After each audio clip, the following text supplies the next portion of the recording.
नमस्कार दोस्तों, मैं विकी गुप्ता आप सबका स्वागत करता हूं एक बार फिर से आपके अपने YouTube channel Gupta GS teaching centre में। तो दोस्तों हम लोग जीके जीएस का करीब 150 सवाल कर चुके थे। आज करेंगे 151 नंबर सवाल से, ठीक है। तो वीडियो को पूरा तक देखिएगा, ज़बरदस्त सवाल है, ठीक है।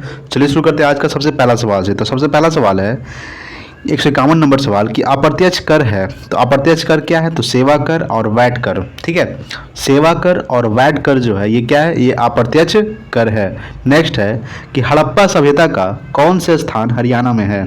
तो हड़प्पा सभ्यता का जो स्थान है ये बनवाली, ठीक है, मीता थल और राखी गढ़ी, ठीक है। यानी कि हड़प्पा सभ्यता का कौन सा स्थान हरियाणा में है? तो बनवाली, मिताथल और राखीगढ़ जो है ये कहाँ है? तो ये हरियाणा में है, ठीक है दोस्तों। नेक्स्ट है कि मनुस्मृति का संकलन कब हुआ था? तो मनुस्मृति का संकलन हुआ था 200 ईसा पूर्व में। कब हुआ था? 200 ईसा पूर्व में मनुस्मृति का संकलन हुआ था।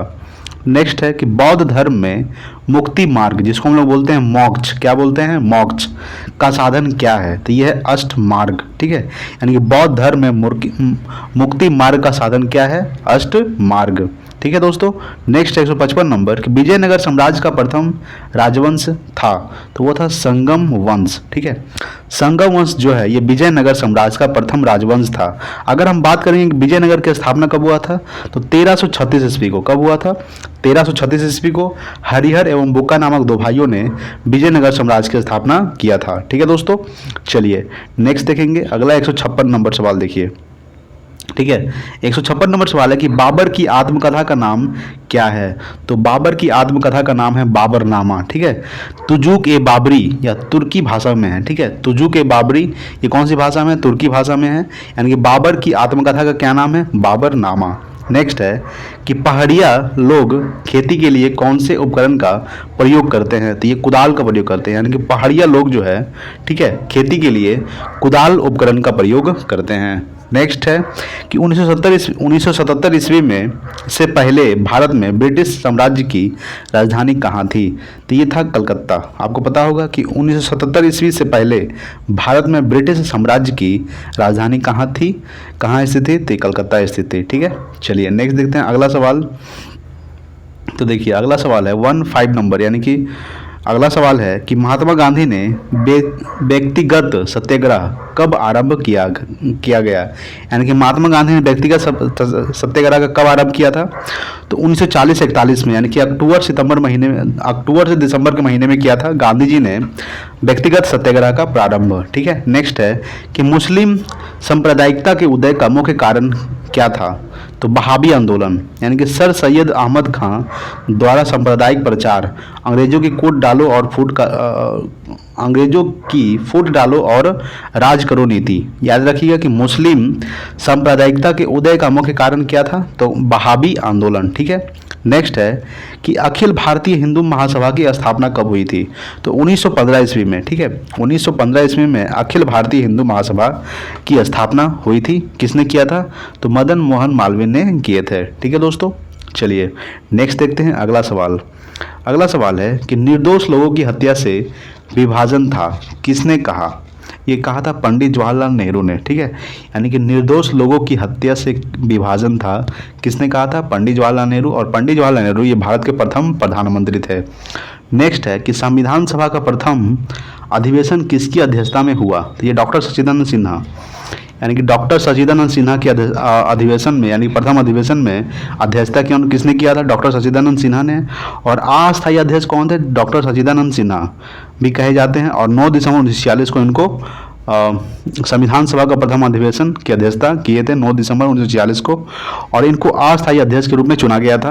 अगर पूछे कि अस्थायी अध्यक्ष के रूप में किसे चुना गया था, तो उसे चुना गया था डॉक्टर राजेंद्र प्रसाद को, ठीक है, जो भारत के प्रथम राष्ट्रपति बने थे। नेक्स्ट है कि भारतीय संविधान कब पारित हुआ? 26 नवंबर 1949 ईस्वी को, ठीक है। 26 नवंबर 1949 ईस्वी को भारतीय संविधान पारित हुआ था। और लागू कब हुआ? तो 26 जनवरी 1950 को, ठीक है। कब लागू हुआ?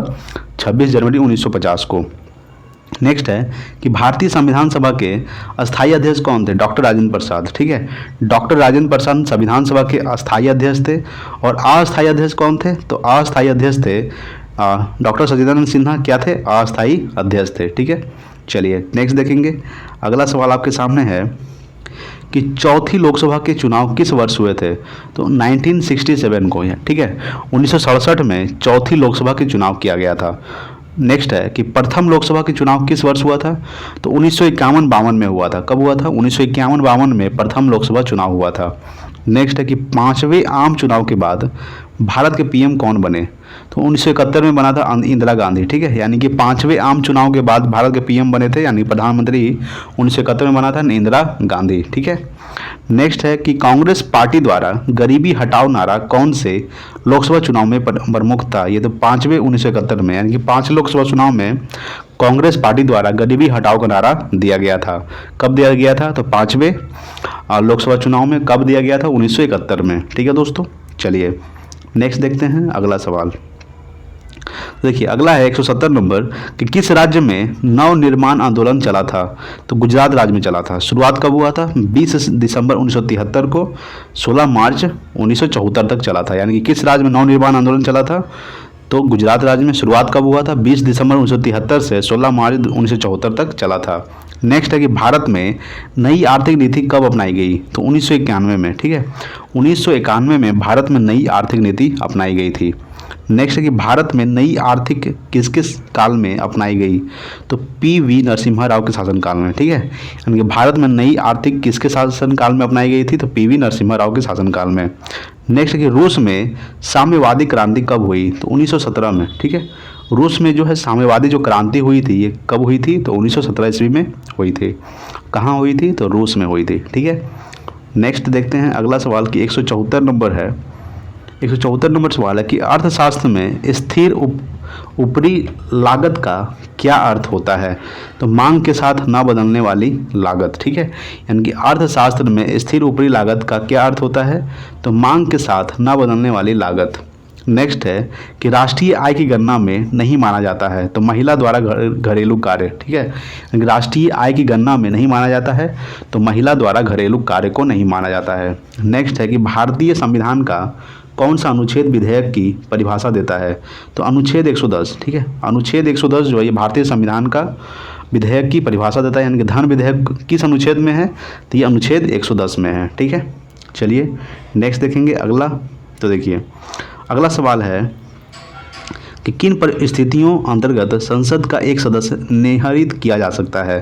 तो यदि वह भारत सरकार के अधीन लाभ पद धारण करता है, यदि किसी भी कानून द्वारा अयोग्य घोषित किया जाता है, यदि वह अनुत्मुख दिवालिया है, ठीक है दोस्तों। तो यहाँ पे आप समझ सकते हैं कि किन स्थितियों अंतर्गत संसद का एक सदस्य निर्धारित किया जा सकता है। तो यदि वह भारत सरकार के अधीन लाभ पद धारण करता है, यदि किसी भी कानून द्वारा अयोग्य घोषित किया जाता है, यदि वह अनुत्मुतक दिवालिया है। नेक्स्ट है कि इलाहाबाद का पुराना नाम क्या था? तो इलाहाबाद का पुराना नाम था प्रयागराज। क्या था? प्रयागराज इलाहाबाद का पुराना नाम था। नेक्स्ट है कि दिल्ली के किस सुल्तान के कुछ आज की कागजी मुद्रा की तरह टोकन मुद्रा किसने चलाई? ये चलाई थी मोहम्मद बिन तुगलक ने। किसने चलाई थी? मोहम्मद बिन तुगलक ने टोकन मुद्रा चलाई थी, ठीक है। देखते हैं अगला सवाल। देखिए आपके सामने क्या है। तो अगला सवाल है कि बंगाल का विभाजन किस वर्ष रद्द कर दिया गया था? तो 1911 में, ठीक है। यानी कि बंगाल का विभाजन 1905 में हुआ था और रद्द कब किया गया था? तो 1911 में। नेक्स्ट है कि मध्यकालीन भारत में जामदानी बुनाई का सबसे महत्वपूर्ण केंद्र कौन सा था? वो था ढाका, ठीक है। बांग्लादेश की राजधानी क्या है? ढाका जो है ये जामदानी बुनाई का सबसे महत्वपूर्ण केंद्र माना जाता है, ठीक है दोस्तों। चलिए फिर अगला सवाल देखते हैं। तो देखिए 182 नंबर सवाल देखिए, ठीक है। तो 182 नंबर सवाल आपके सामने है कि प्रार्थना समाज किस धर्म के अंतर्गत एक सुधार आंदोलन था? तो हिंदू धर्म के अंतर्गत। यानी कि प्रार्थना समाज हिंदू धर्म के अंतर्गत एक सुधार आंदोलन था। नेक्स्ट है कि बम्बई हाई अपने किस धरोहर के लिए जाना जाता है? तो पेट्रोलियम के लिए। यानी कि बॉम्बे हाई अपने किस धरोहर के लिए जाना जाता है? तो पेट्रोलियम के लिए।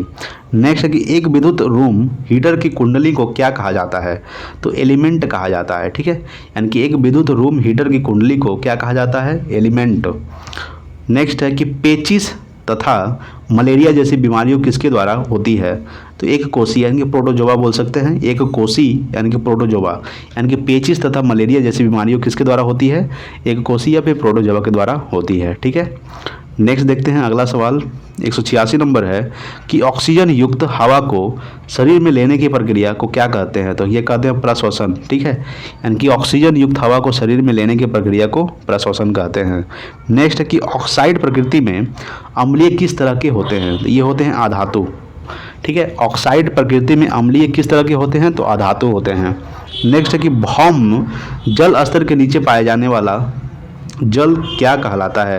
ये कहलाता है भूजल। ठीक है, यानी कि भौम जल स्तर के नीचे पाए जाने वाले जल को भूजल कहते हैं। नेक्स्ट है कि जब उत्पादन का स्तर शून्य होता है तब स्थिर लागत होती है, तो क्या होती है? घनात्मक। ठीक है, जब उत्पादन का जो स्तर है शून्य होता है तब स्थिर लागत होती है, घनात्मक होती है। ठीक है दोस्तों, चलिए नेक्स्ट देखते हैं। अगला सवाल है 190 नंबर कि किस बाजार में विक्रय लागतों का महत्व होता है? तो एकाधिकार में। ठीक है, नेक्स्ट है कि राष्ट्रीय आय का अध्ययन होता है समशिष्टगत अर्थशास्त्र में। ठीक है, यानी कि राष्ट्रीय आय का जो अध्ययन है ये समशिष्ट अर्थशास्त्र में होता है। नेक्स्ट है कि भुगतान शेष में क्या शामिल होता है? तो दृश्य मदे, अदृश्य मदे, यानी कि पूंजी अंतरण। ठीक है, यानी कि भुगतान शेष में क्या शामिल होता है? तो दृश्य मंदे। ठीक है, अदृश्य मदे, पूंजी अंतरण शामिल होता है। नेक्स्ट है कि दोहरी गणना की समस्या किस विधि में होती है? तो उत्पाद विधि में होती है। ठीक है, यानी कि दोहरी गणना की जो समस्या है ये किस विधि में होती है? तो उत्पाद विधि में होती है। नेक्स्ट देखेंगे अगला सवाल है 94 नंबर 194 नंबर कि सिलिकॉन यानी कि SI को P प्रकार अर्धचालक बनाने में कौन सा अपमिश्रक उपयुक्त नहीं हो सकता? तो वो है P यानी कि फास्फोरस। फास्फोरस जो है ये क्या करता है? सिलिकॉन को P प्रकार अर्धचालक बनाने में अपमिश्रक उपयुक्त नहीं हो सकता। नेक्स्ट है कि हाइड्रोजन परमाणु की आयनन ऊर्जा होती है, क्या होती है? 2.18 × 10⁻18 जूल, जिसको हम लोग 13.6 eV। ठीक है, यानी कि हाइड्रोजन परमाणु की आयनन ऊर्जा होती है 2.18 × 10⁻18 जूल। नेक्स्ट है कि तरंगदैर्घ्य सबसे कम है गामा किरणें की। ठीक है, यानी कि गामा किरणें की जो तरंगदैर्घ्य है सबसे कम है। नेक्स्ट है कि तरंगदैर्घ्य सबसे ज़्यादा है तो लघु रेडियो तरंगों की या फिर एक्स किरणों की, ब्लू लाइट। ठीक है, यानी कि तरंगदैर्घ्य सबसे ज़्यादा है लघु रेडियो तरंगों की, एक्स किरणों की या फिर ब्लू लाइट की जो है तरंगदैर्घ्य सबसे ज़्यादा है। ठीक है, नेक्स्ट देखते हैं। तो देखिए अगला सवाल है आपके सामने 198 नंबर सवाल कि बृहत उत्पादन पद्धति से बनी विश्व की पहली कार है टी मॉडल फोर्ड 1908 में बनाया गया था। कब बनाया गया था? 1908 में बनाया गया, यानी कि बृहत उत्पादन पद्धति से बनी विश्व की पहली कार है टी मॉडल फोर्ड 1908 में बनाया गया था। नेक्स्ट है कि श्रीलंका की आबादी में सबसे बड़ा हिस्सा किस प्रमुख सामाजिक समूह का है? तो है सिंहली का। ठीक है, यानी कि श्रीलंका की आबादी में सबसे बड़ा हिस्सा किस प्रमुख सामाजिक समूह का है? तो सिंहली का है। नेक्स्ट है कि औरत और मर्द के समान अधिकारों और अवसरों में विश्वास करने वाली महिला या पुरुष कहलाते हैं? तो नारीवादी कहलाते हैं। ठीक है दोस्तों, तो दोस्तों आज के लिए इतना ही, मिलते हैं अगले वीडियो में, तब तक के लिए जय हिंद, वंदे मातरम।